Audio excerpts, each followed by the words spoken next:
our motto at Chrysalis is change, growth, and opportunity. It is something that we bring to life every day. And human-centered design really is, at its core, innovation and creativity at its best. It is built on partnership and collaboration. There are many service providers right now looking at ways to implement human-centered design. We work in partnership with them because we are a community of practice in a lot of ways to make a difference for all of us in our communities. What we've seen at Chrysalis has been nothing short of remarkable in the impact it's had on the individuals that we're working with. So we use things like becoming our best and identifying the talents and gifts of individuals, which is very different than how many of us were trained to work as a service provider. So we see individuals coming into services or programs, and we will get them into a day program or an employment program or a volunteer or recreational activity.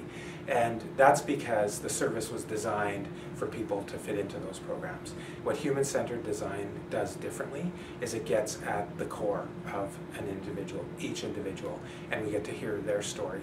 And it really gets at their heart of what is the most meaningful to them.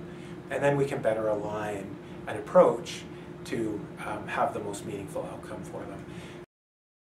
Yeah, human-centered design, it's been, I would describe it as magical to see it coming to life.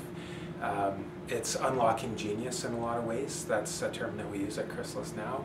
It's helping people become their best, and it's truly realizing the talents and gifts that they have to offer the world. A lot of success stories come to mind in terms of the difference that human-centered design has made on our impact with individuals. One of those is someone that had been in service through conventional methods, came into Chrysalis, was assessed, we developed a plan for him, and then we believed that he reached his ceiling. So he was coming into our day program 5 days a week, largely still isolating himself. One of the things that he enjoys is music, but we saw over time that he isolated himself in a corner. And really, as a service provider, we thought that we were doing the best for him, and the family accepted that this was kind of the lot in life for him. This was the best it was going to get. And we went through the human-centered design process with him, and it really blew that perspective out of the water. And we saw what we thought was his ceiling just totally explode. And today, that individual is out in the community. I believe it's 4 out of 5 days, and he's volunteering in a meaningful way where his talents and gifts are coming to life, and he's very engaged and building upon that just while he's in service. Sometimes it's weekly, but over months for sure.